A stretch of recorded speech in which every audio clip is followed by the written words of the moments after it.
Good morning, gang. It's a rainy Tuesday here in Melbourne. No, wait. Fucking day is it?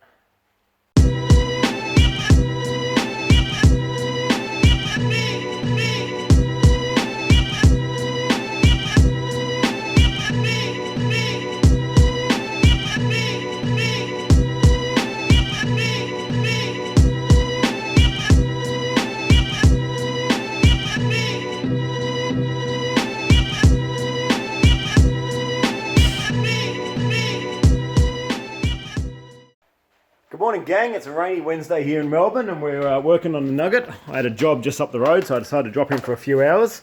So what I've done this morning, I haven't been doing much filming because I'm actually trying to get stuff done for once. We've got the engine mounts back in, our new ones that we made in the last video, and they came up great. They sit in there perfect, the engine's nice and tight in there now, so I'm stoked that all worked. Next issue we've got, which I'm working on, is getting the steering lock disabled on this. There was a big kerfuffle on the Excel page about whether I need to delete this or not, but basically one reg say you have to delete it, the other reg says it doesn't matter if you do or not. So why not be safe and just get rid of the sucker, eh? Because it's not that hard.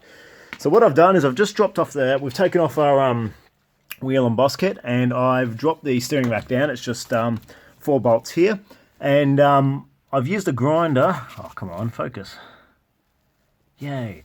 I've used a grinder and just ground. I'm trying to basically just put a flat notch in the head there. So, because these bolts are designed as security bolts, so what they do is they do them up. Once they get to a specific torque, they actually snap and the head comes off them. So therefore, there's no head on there to undo them as a security feature. So what I've done is I've ground in here. I mean, I know I've ground the housing a bit, but I really don't care. And I've now got a notch. Oh, this is really hard to do while filming. And the camera won't focus. Here we go. And then I've got a notch there where I'm able to undo that screw. And so I can get this assembly apart, take out the locking mechanism, and then I'll just put some standard bolts back in there because obviously I do not care. So that is what I'm doing now. We'll grind into the other one and get the other one out, give that all a clean up and put it back together.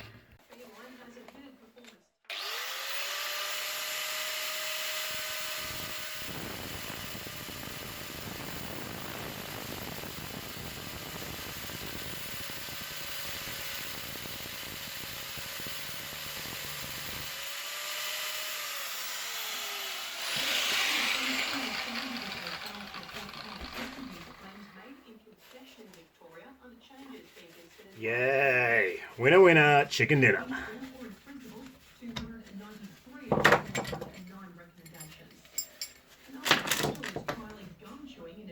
And there is our locking pin. So we figure out how to grind that off or get that out, and we're set. Alrighty, a little bit of fiddling later and I figured this out. So it had this little cover here, and that fits into the bottom of the steering column.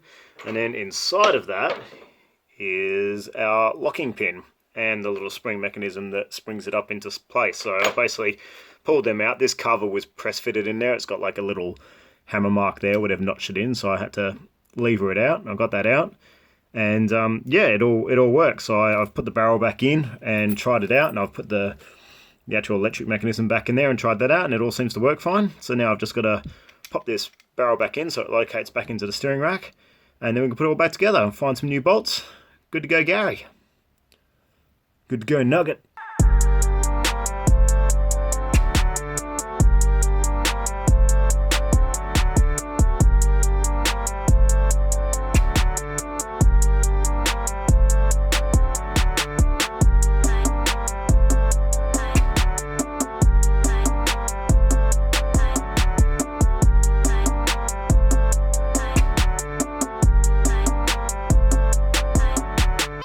Okay, so our steering column's all back together. I couldn't find any cap heads that would fit in there properly, so I used the original screws and they screwed in okay, so bugger it, they're going to stay there. So now I'm just trying to figure out how to wire in the gauges. These guys aren't too bad. The Tacho, I've got a big aftermarket Tacho which I'll put somewhere. I'm just trying to figure out which cable is the signal cable. I'm pretty sure I found it over here. This little guy, so I'm going to test that. I'm pretty sure it's that one from the descriptions I've read online, but only time will tell. So for now, just to make everything neat. Just heating up the soldering iron. I've mounted up this little fuse holder here, a little blade fuse holder, which is nice. So now I'm running made up a little cable, and I've got an accessories outlet here, so I'm going to run my accessories power to here, and then I can run them to all the gauges, and they'll all be fused and nice and neat and junk, which is cool. So I want to run them through one of these switches, so they'll be the on and off for the gauges, so I can turn them off if I need to, and that'll be lights on and off for the gauges too, so they don't just come on with the headlights. I can actually power them up, which will be sweet. So I'll basically just run power to both of those, and then they'll go to their respective cables. So now I've just got to solder this together and we'll start running the rest of the cables. Alrighty, now the fun part, wiring, because everybody loves wiring. So I've got the two wires running through for our gauges there, for our water temp and our oil pressure. And we've got them hanging down here, so I can wire pretty much, because they're going to be run off the same system, so they can all be wired together, except for the sensors, obviously. And then we've got the wire for our big ass monster tacho, which I bought second hand, so I've been trying to find a wiring diagram online. I'm pretty confident I know which one does what. They all seem pretty simple.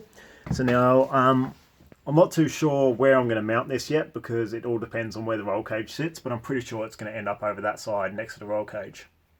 So I need to extend these wires up long enough, and they'll meet up with these guys, and they can all be bunched up together and work off the same switches. So now I've just got to solder wires, and I forgot my heat gun, so that sucks. I've got to go find a lighter or something for the heat.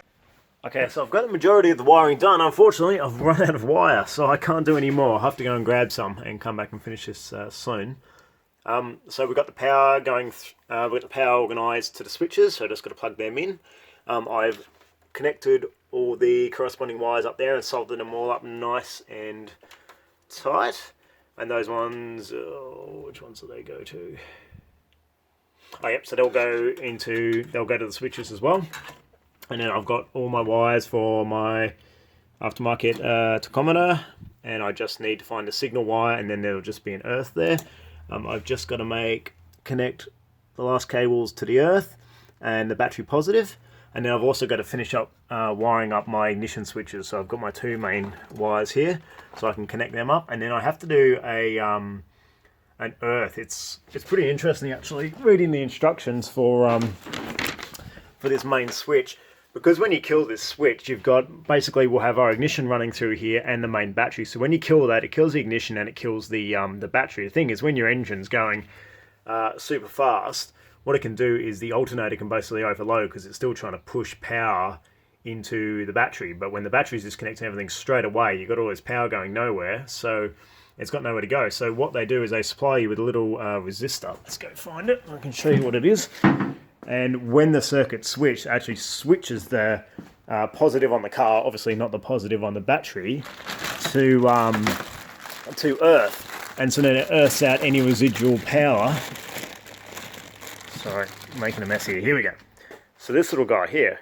So it earths out any residual power that the alternator is making and pushes it through here into the chassis, instead of ramming it through the alternator just overloading or ramming it through the ECU. So you don't cook your ECU if you do have to use your kill switch. So that's pretty cool. So we've got to wire that in too. That's not too hard. So that's one of our jobs. Next thing we need to do is, once I get some wire, is run our wires through into the engine bay, and then we can hook up our sensors.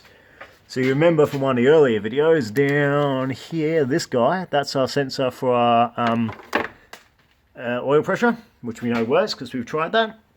And our sensor for our water temperature is this little guy here. And now, the easiest way I found to do this, there's different ways. Some people actually put them into the block or into the radiator. I'm not that adventurous, so we use one of these guys. As a little twist of fate, I actually bought this from my sawer, and it wasn't the right size, but it is the right size for this.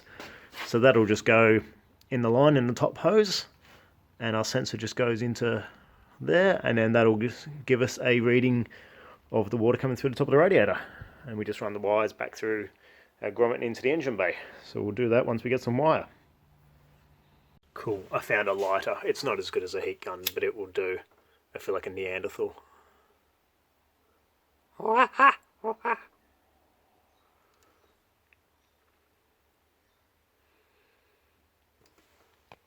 So I finally got our switch panel back in, which is good. I need to get some longer screws for the bottom there, they just didn't fit, but everything else fits really well.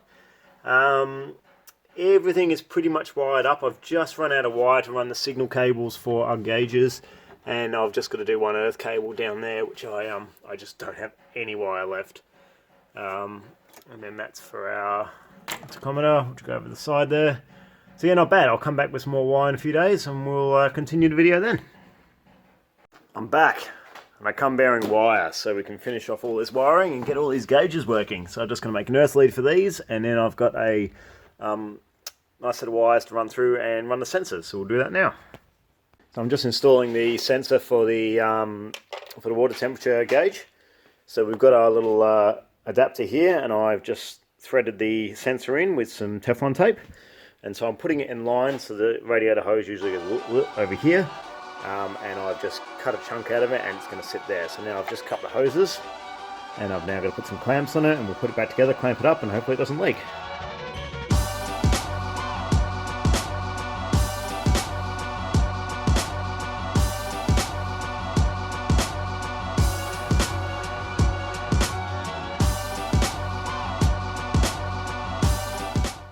And they're all wired up. I've just got to wrap them now, but I've got it looks like a lot of connectors, but I've actually kept them separate, so when I want to take the engine out, I just disconnect them, and they can stay with the sensors, and then that loom can stay by itself. I could have wired them all in together, but then I've got to cut wires and stuff when I drop the engine out, which is almost inevitable. So I'll wrap all this up nice and neat, and then we can go and finish up in the car and see if the gauges work. Success! They work! Here's our gauges, and we can turn the lights on and off. So whether we want them on or off, can change the colours, which is a bit wanky, but whatever. And then I've got a full switch down here to turn the gauges off altogether if we just want them off. Turn them on yet. I've just started it, so the water temp hasn't come up yet, but the oil pressure's working well. It's still cold, so it's still pretty high. Good stuff. Now I just got to figure out my my monster tacho. See how that figures out. Good times. Alrighty, so even though I can't fit my tacho at the moment because I'm not too sure where it's going to go, I'm thinking around here, but I've got to wait for Rob to get the cage in and then I'll squish it in. I've made a wiring loom and I've tested it just turning it on, and it's good, although I need to get the signal wire. I had a look online, but everyone's sort of a bit of a mixed bag, and there's a difference in wiring between a single cam and a twin cam. So my trusty $6 manual I bought, or $10 manual, I had a look through the ECU pinout here, and I found that the tachometer up here is a brown wire with white traces, and it comes out a number 6 on the ECU plug. So I've unplugged the ECU here, and on the back I've counted down, and there's our brown wire with a white tracer, and it's in pin number 6, so it looks like that's the right one. So before I go cutting and soldering it, I'm just going to get one of those nasty little jumper clips if I can find one, and just connect it up and see if it's working, and if that's the case, then we're on the right track, and then I can do something a bit more permanent. But huzzah, hopefully we found it.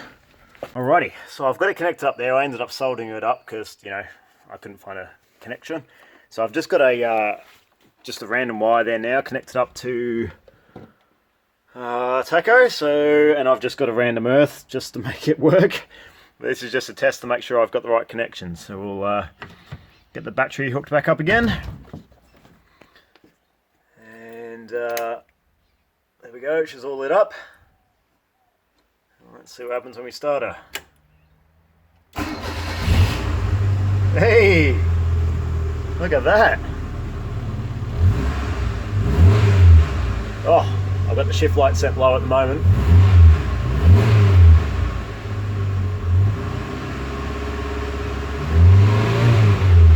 That is great. Alrighty, so we know that works. Now we can wrap up this. We can wrap up all the wiring loom, because I don't know where this is going yet. I'll just wrap that up into a nice big loom so it's ready to go. We'll clean up all these wires, and that is our gauges all done. I can even change the colours because, you know. Oh, stop it.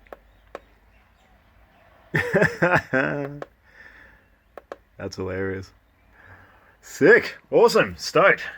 So that is pretty much how you install a Paul Walker style monster taco. Taco? I'm gonna go with taco. Let's go Mexican theme. With a shift light. And out of interest on this one, to change our shift light, I think we go with that, and then we can just adjust where we want it to kick in. I'm not too sure. I've got to check on this car. I think it's about 6.2 or something, this red line. So we can set it for that. And that just, we set that once when the engine's not running. Wicked. Very cool. Stoked on that. These guys are working fine once the engine got up to temperature. Our water light was working, our water tank was working fine. Oil pressure seems to be working great. That's awesome. We've got our little blue glowing switches, because why not? Race car. We're just waiting for our small hub adapter to come in, our boss adapter, which should be here soon. And we can put our quick release and our wheel back on.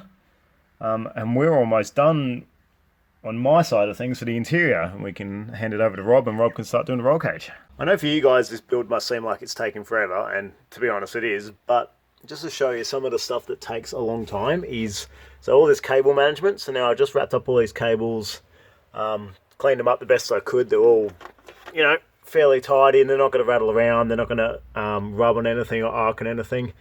I fully wrapped the loom for the Monster Tacho.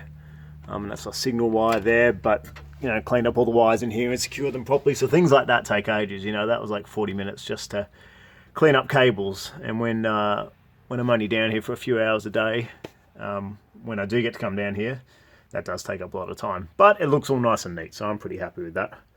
And that's pretty much all that stuff done. So that's something I can tick off the list. Okay, next little project we're doing is so we've got a kill switch here, which needs to be able to turn off from the outside. So we've got this cable system with a little pulley, and that'll be out on the driver's side quarter panel. And marshals can come up and pull that, and that'll flick the switch off. So I've just got to mount the cable. So I'm going to make a little bracket down here, a little alloy bracket, and then we can run the cable up under the dash and out to that scuttle panel. So I'm just going to cut up a little, I've got some nice thick alloy to make a bracket. I had to play with it. It'd be nice if I could keep it straight like that, or straight like that, but it just doesn't seem to pull very nicely. So I think it's going to have to be on that angle, which is a bit gross, but I think for safety we do it properly. So I'll just make up a little bracket for that now.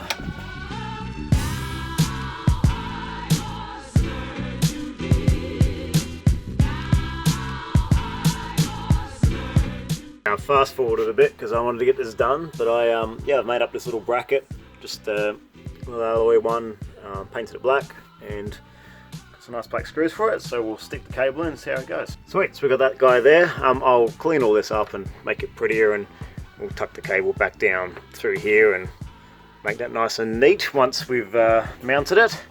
But let's give it a test. Oh god, I've got to stand on it. Here we go. Perfect, and that is off. Let me just manually switch it back on. There's a problem, we've got this handle down here that's going to be outside. Let's pull on that. Bam, works great. So to get this one into the quarter panel, it looks like I'm probably going to have to pop the panel off. It's not too bad, it's only a few bolts.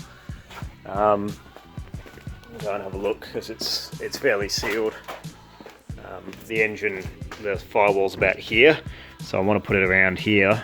I think I'll just pop the panel off, see where I can access into the car. I might have to drill a hole there too, and we'll drill a hole here, pop it in. I'll obviously have to take it back out for painting it, but at least I'll have all the holes drilled and all mounted and ready to go. So that is done. I think we're done for today, so I'm running out of time and I want to go home, but yeah, we got a heap done. Pretty stoked, and we'll see you next time when we do, I don't know, let's make an airbox.